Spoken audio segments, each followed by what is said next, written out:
Thank you, Mr. Chairman. Mr. Matt Taibbi, a respected reporter who published much of the Twitter files, said, quote, Twitter's contact with the FBI was constant and pervasive, as if it were a subsidiary. Now, I want to better understand why he would suggest that. Mr. Roth, while at Twitter, how many meetings did you have with the FBI? I couldn't say for sure, but I would More say than 10? That's a More reasonable than 20? estimate. I couldn't say for sure. More than 50? That seems a bit high. Many meetings with the FBI. Well, we know how many FBI agents worked at Twitter while you were there?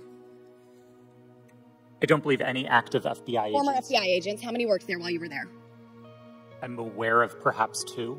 Well, we know of at least 9 because they started the BU group chat, BU for Bureau. Now, Mr. Roth, did the FBI ever ask you to share information like users' communication data without going through proper legal channels? No, they did not, and I would have refused if they had. That's correct. I see that you denied Agent Chan's request for access to Twitter's data feed. What's sick isn't that you would deny it, it's that the FBI would even ask you for the private data of American citizens without going through legal channels of the law.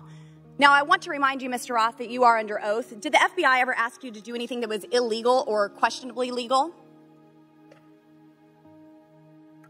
I'm not a lawyer, but certainly not to the best of my recollection or knowledge. Now, from the hearing that I've been a part of today, it's almost impossible to tell where the FBI ends and where Twitter begins. We have Mr. Boebert here, a former FBI agent, and there seems to be a revolving door between the FBI and Twitter itself. Even Mr. Boebert said that there was no collusion with the federal government and Twitter, but Mr. Boebert, that's you. You are the collusion between the federal government and the FBI. And now with it, this is such a problem because we're seeing censorship all over. Mr. Roth, Ms. Gaddy, did either of you approve the shadow banning of my account at Lauren Boebert? Yes or no? No, I did not. Not to the best of my recollection.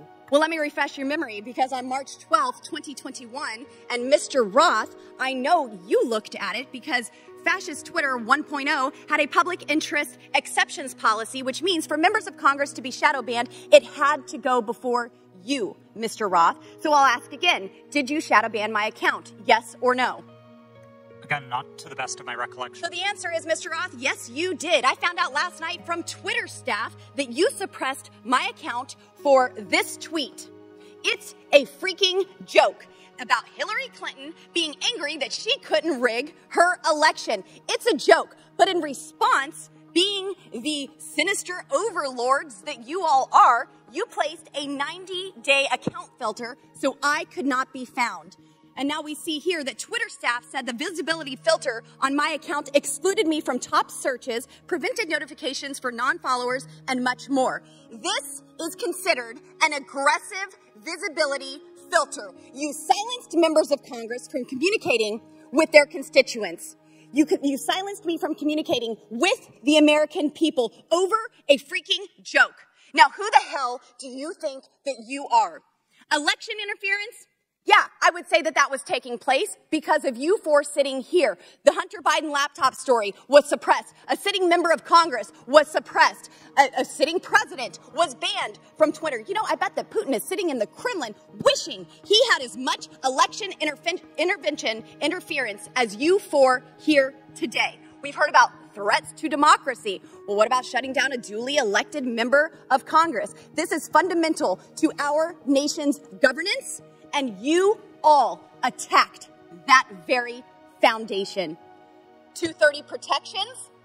Well, those are for publishers, not for editors. And it's clear you were not acting as publishers, you were acting as editors. And Mr. Chairman, I think it's far past time that we remove 230 protections for big tech platforms who are abusing this protection.